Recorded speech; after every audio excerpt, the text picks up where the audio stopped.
બાર highway ઉપર એક બસ ઊભી રહી અને બસમાંથી એક ગોરી વિદેશી બેન એ બસમાંથી ઉતરે છે.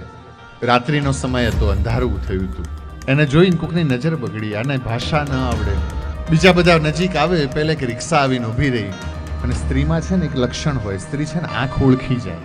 હા, ભગવાને કુદરતી આપેલું છે. કોઈ કેવી નજરથી જોવે છે ને સ્ત્રી તરત ઓળખી જાય.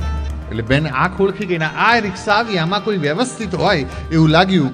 અને એ વખતે એ બેન એ રિક્ષામાં બેસી જાય છે અને વીરપુરના મંદિરમાં જવું છે કહ્યું.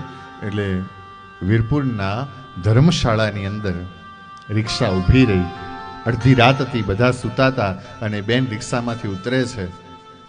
એ રિક્ષા પાછી વળી ગઈ. એટલે એને મનમાં એમ થયું કે આ પૈસા લેવા ન રહ્યા.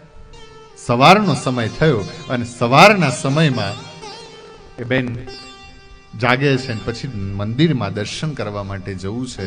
એટલે એ બેન ખૂબ મોટી હસ્તી, ટ્રસ્ટીઓ બધા ભેગા થઈ અને એને દર્શન કરવા માટે લઈ જાય છે.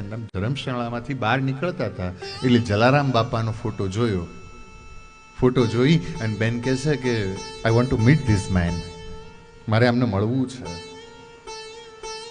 આ જેન્ટલમેન કોણ છે?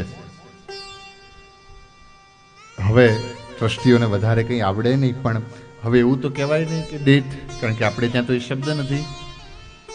એટલે માંડ કરીને સમજાવ્યું કે બેન હવે એ હયાત નથી, દેવ થઈ ગયા છે, હયાત નથી.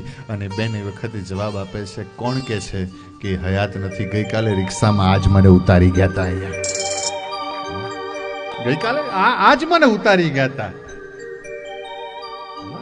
એ જાગતા